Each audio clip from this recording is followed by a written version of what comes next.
Doctor Jovitha modern Daniel. இப்போ இந்தியால air pollution major ப்ராப்ளமா இருக்கு.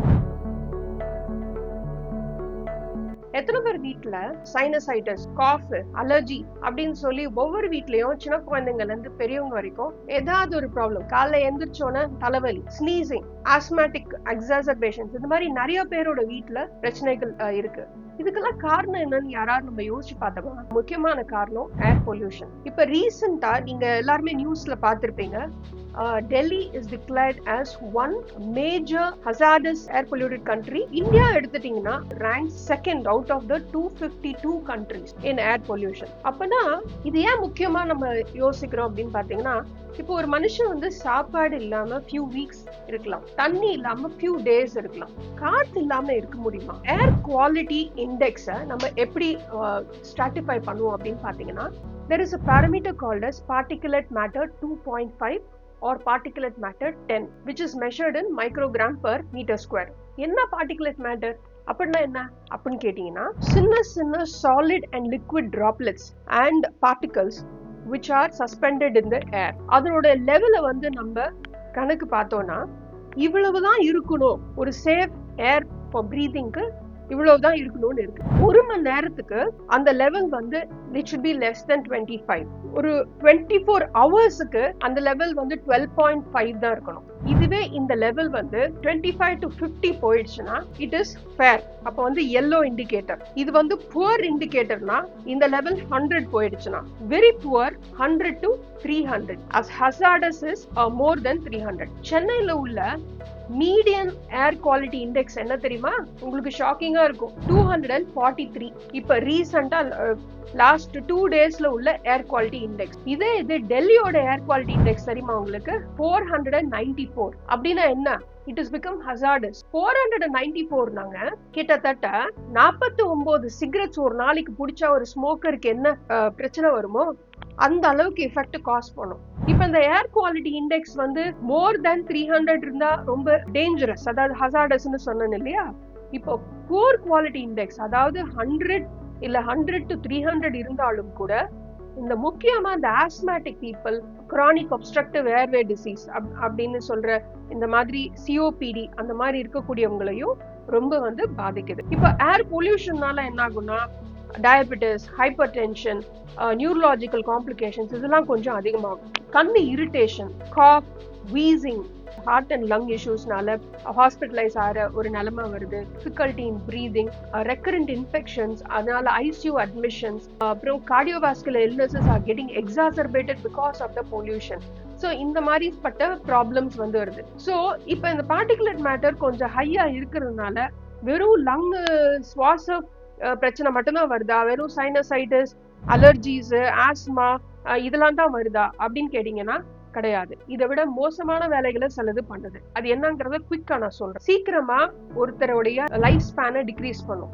எந்த அளவுக்கு டிக்ரீஸ் பண்ணுனா 5.2 இயர்ஸ். ஃபார் எக்ஸாம்பிள் 65 வயசு வாழ வேண்டிய ஒரு பர்சன் 60 வயசுலயே போகக்கூடிய ஒரு சூழ்நிலை ஏற்படுது. Millions of people have premature death. இது we have documented that 4.2 million people, அதாவது 42 லட்சம் மக்கள் prematurely அவுட்டோர் ஏர் பொல்யூஷனால சாகுறாங்க. இதுக்கான காரணங்கள் என்னன்னு பாத்தீங்கன்னா நிறைய இருக்கு.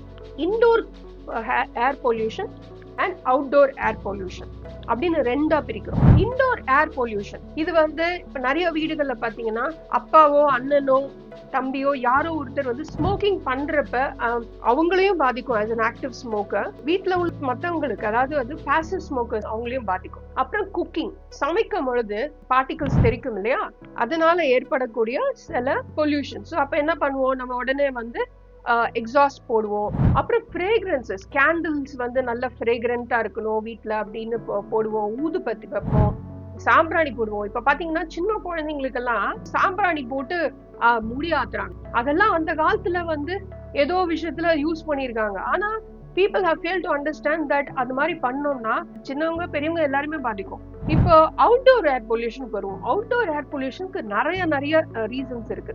இண்டஸ்ட்ரீஸ், டிரான்ஸ்போர்டேஷன், நிறைய காசு, ஏன்னா பயங்கர கம்புஷன், அதுல இருந்து அப்படியே இந்த ஸ்மோக் வரும் நிறைய. ஸோ இது காரணம் என்னன்னா, இங்கெல்லாம் இந்த குவாலிட்டி கண்ட்ரோல், அந்த அவங்க என்ஜின்ஸ் வந்து செக் பண்றது கிடையாது, கரெக்டா இயர்லி வந்து சர்வீஸ் பண்றது இல்லை. ஸோ இதனால வர பிரச்சனைகள். அப்புறம் கோல் பவர் பிளான்ஸ் நிறைய, அப்புறம் burning of household articles and lot of substances. வீட்டுல ஏதாவது பொருட்களை வந்து பின்னாடி கொல்ல பக்கம்னு சொல்லுவாங்க, பின்னாடி போயிட்டு நிறைய எரிப்பாங்க. ஸோ இந்த மாதிரி விஷயங்கள் எல்லாம் அங்க பெரியவங்களை, சென்சிட்டிவ் பீப்புளை வந்து பாதிக்கும். பாத்தீங்கன்னா வேளச்சேரி சைட்லாம் நிறைய வந்து பர்ன் பண்ணுவாங்க அந்த ஓப்பன் ஏர்ல. அப்போ என்ன ஆகும், அந்த பக்கம் போறவங்க வரவங்க, அந்த பக்கம் உள்ள ரெசிடென்ட்ஸ் எல்லாரும் பாதிப்படைவாங்க. அப்புறம் நிறைய வெஜிடேஷன்ஸ் பர்னிங், பில்டிங் கன்ஸ்ட்ரக்ஷன்ல பல வகையான இடங்கள்ல இருந்து மணலை வந்து எடுத்துட்டு போய் அவங்க கன்ஸ்ட்ரக்ஷனுக்கு யூஸ் பண்ணுவாங்க. அந்த சமயம் இந்த எடுக்கிற மணல் எந்தெந்த ஏரியால இருந்து வருதுங்கிற அந்த ஆஸ்பெக்ட் தெரியாது நம்மளுக்கு. அந்த ஏரியால radioactive substances, for example radon, இல்ல தோரியம், கார்னைட், சிலிக்கைட் அந்த மாதிரிலாம் இருந்துச்சுன்னா அந்த மணலை நம்ம யூஸ் பண்ணி கட்டடம் கட்டுறப்ப பேக்ரவுண்ட் ரேடியேஷன் வந்து இன்க்ரீஸ் ஆகும். ஸோ இது தெரியாமலே நம்ம இருக்கும் பொழுது அதுவுமே வந்து அந்த radiation can contribute to several illnesses. கிட்டத்தட்ட 5,26,000 and odd இண்டஸ்ட்ரீஸ் இருக்குது இந்தியாவில் மட்டும். இந்த இண்டஸ்ட்ரீஸ் எல்லாம் சென்ட்ரல் பொல்யூஷன் கண்ட்ரோல் போர்டையும் ஸ்டேட் பொல்யூஷன் கண்ட்ரோல் போர்டையும் இவங்க கம்ப்ளை பண்ணணும். ஸோ இந்த பொல்யூட்டட் இண்டஸ்ட்ரீஸ் அது வந்து என்ன மாதிரி இருக்கலாம்னா, ஹசார்டஸ் வேஸ்ட் ஃபெசிலிட்டிஸ், அந்த டிஸ்போசல்ல உள்ள மேனுஃபேக்சரர்ஸ், அப்புறம் oil refineries, fertilisers, insecticides and pesticides manufacturers, அப்புறம் பாத்தீங்கன்னா pharmaceutical industries, petrochemical industries, other chemicals like alkaline and chlorine paste industries. இந்த மாதிரி எல்லா இண்டஸ்ட்ரீஸ்ல இருந்து வரக்கூடிய எஃப்ளூயன்ஸ் டைரக்டா காத்துல தான் விடுறாங்க. லங் கேன்சர் இப்பெல்லாம் நீங்க நிறைய பாத்தீங்கன்னா எந்த கெட்ட பழக்கமும் இல்லாத, ஒரு smoking, drinking, alcohol habits, drug habits எதுவுமே இல்லாத எத்தனையோ பேர் யங்ஸ்டர்ஸ்க்கு நம்ம லங் கேன்சர்ஸ் வருது பாக்குறோம். ஓல்டர் பீப்புளுக்கு லங் கேன்சர்ஸ் வருது. ஃபீமேல்ஸ், அவங்க லேடிஸ் எல்லாம் நம்ம ஊர்ல வந்து ரொம்ப ஸ்மோக்கிங் கூட பண்றது இல்லை, ஆனா நான் ஸ்மோக்கர்ஸ்க்கு நிறைய கேன்சர்ஸ் வருது. 2020ல 1.21 million lung cancers were diagnosed. அதே இது 2050ல கிட்டத்தட்ட 2.68 மில்லியன் கேசஸ், டபுள் ஆகிற அளவுக்கு வந்து லங் கேன்சர் கேசஸ் வந்து இன்க்ரீஸ் ஆகுது. அமெரிக்கன் அசோசியேஷன் ஆஃப் கேன்சர் ரிசர்ச்ல என்ன சொல்லியிருக்காங்கன்னா, இப்போ நார்மலா கேன்சர் வர்ற பேஷண்ட்ஸ் அது வந்து எந்த கேன்சர் வேணாலும் இருக்கலாம், இந்த பிரெஸ்டோ, லங்கோ, கோலனோ எதுவா இருந்தாலும் ஏர் பொல்யூஷனோட நம்ம அந்த பேஷண்ட்ஸை ட்ரீட் பண்ணும் போது அவங்களுக்கு ரொம்ப வந்து மார்டாலிட்டி அண்ட் மார்பிலிட்டி அதிகமாகுது. அது மட்டும் இல்ல, ஏர் பொல்யூஷன் மட்டுமே பிரெஸ்ட் கேன்சரும் காஸ் பண்ணும். ERPR பாசிட்டிவ் பிரெஸ்ட் கேன்சர் சொல்லுவாங்க, அது luminal A type and B type. So அது அதிகமா காஸ் பண்ணுது. அதை தவிர மற்ற cancers like colon cancer, biliary cancers, pancreatic cancer இதெல்லாமும் காஸ் பண்றதுக்கு அதிகமான வாய்ப்பு இருக்கு அப்படின்னு சொல்லி AACR அப்படிங்கிற அந்த ரிசர்ச் வந்து சொல்லியிருக்கு. இதுக்கு எல்லாத்துக்கும் காரணம் வந்து ஏர் பொல்யூஷன் தான். Even government of India has tried to take lots of measures. இப்போ நம்ம ஊர்ல பாத்தீங்கன்னா சென்னை, மணலி, எண்ணூர் இங்கெல்லாம் வந்து அதிகமான பொல்யூஷன் பிகாஸ் அந்த ஸ்மால் இண்டஸ்ட்ரீஸ், சிப்காட்ஸ் எல்லாம் நிறைய இருக்கிறதுனால we have to be very careful. இப்போ என்ன மெஷர்ஸ் இருக்கு அப்படின்னு பாத்தீங்கன்னா, National Clean Air Programme government of India வந்து ஸ்டார்ட் பண்ணிருக்கு. ஸோ தட் இன்னும் பொல்யூஷனை வந்து கண்ட்ரோல் பண்ணணும் அப்படிங்கிறது. நேஷனல் கேன்சர் இன்ஸ்டிடியூட் வந்து தெளிவா சொல்லிருக்கு என்னன்னா, 137 மில்லியன் பீப்புள் ரொம்ப அன்சேஃப் ஏர் குவாலிட்டி லெவல்ல தான் வாழ்ந்துட்டு இருக்காங்க. ஸோ என்வாயன்மெண்டல் ப்ரொடெக்ஷன் ஏஜென்சி என்ன சொல்லியிருக்குன்னா, ஏர் இண்டெக்ஸ் எல்லாம் வந்து அடிக்கடி பார்க்கணும், ஸோ மெஷர்ஸ் எடுக்கணும் இதெல்லாம் சரி பண்றதுக்கு அப்படின்னு. ஸோ சில நல்ல மூவிஸ் கூட ரிலீஸ் பண்ணியிருக்காங்க. நம்ம ஊர்ல பாத்தீங்கன்னா காலிவுட்ல கலக தலைவன் ஒரு மூவி, பாலிவுட்ல இராடான்னு ஒரு மூவி, அண்ட் ஹாலிவுட்ல எரின் ப்ராக்கோவிச். இப்ப நீங்க வேணா நீங்க பாருங்க, இது எல்லாமே ஏர் பொல்யூஷன், என்வாயன்மெண்டல் பொல்யூஷனை குறிச்சு எடுக்கப்பட்ட மூவிஸ்.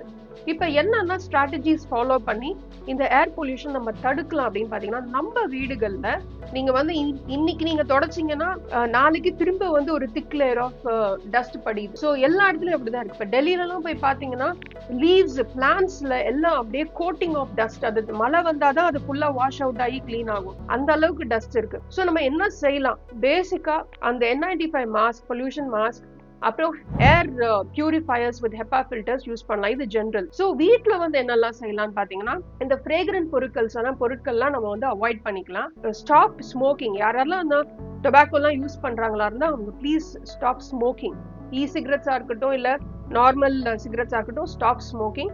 அப்புறம் குக் பண்ணும் போது நம்ம அந்த எக்ஸாஸ்ட் எல்லாம் நல்லபடியா யூஸ் பண்ணிக்கலாம். கார்ஸ் இதெல்லாம் போற இடங்கள்ல நம்ம ஏதாவது நோட்டீஸ் பண்ணோம்னா, லாரிஸ்ல இந்த மாதிரி கம்பஷன் அதிகமா வருதுன்னா பெட்டர் டு ரிப்போர்ட். ஏன்னா இது சமூகத்துக்காக நம்ம இதை செய்யறோம். நிறைய பிளான்ஸ் ட்ரீஸை நம்ம வந்து பிளான்ட் பண்ணணும்.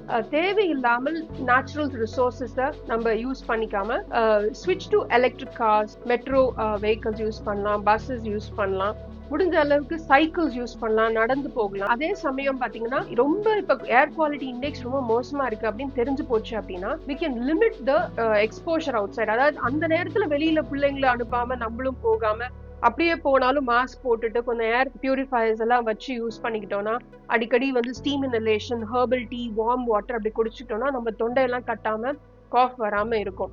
இந்த air pollution can not only actually decrease our lifespan, cause increased cancers, it complicates all chronic diseases. எல்லா விதமான டயபெட்டிஸ், ஹைப்பர்டென்ஷன் எல்லாத்தையுமே காம்ப்ளிகேட் பண்ணுது.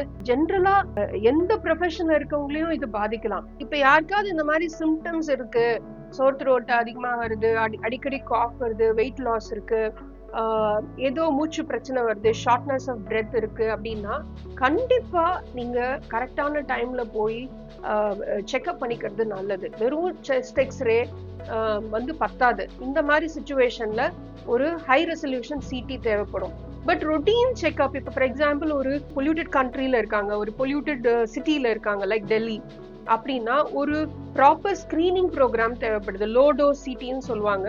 எவ்ரி இயர் அந்த மாதிரி ஒரு லோ டோஸ் சிடி பண்ணோம்னா, ஸ்பெஷலி பீப்புள் ஹூ ஆர் இந்த ஆக்குபேஷனல் ஹசார்ட், ஒரு ஃபேக்டரியில ஒர்க் பண்றாங்க, அவங்களுக்கு நிறைய எக்ஸ்போஷர் இருக்குன்னா என்ன பண்ணணும், லோ டோஸ் சிடி ஸ்கிரீன் பண்ணிக்கணும். ஸோ இந்த மாதிரி சிம்டம்ஸையும் நம்ம ஒண்ணுமே இல்லை எனக்கு நல்லா தான் இருக்கேன் அப்படின்னு நினைச்சிடாம கரெக்டா போய் செக்அப் பண்ணிட்டோம்னா நம்மளுக்கு அது நல்லது.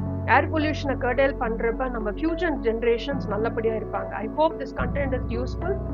Let me come back to you with another content. Thank you.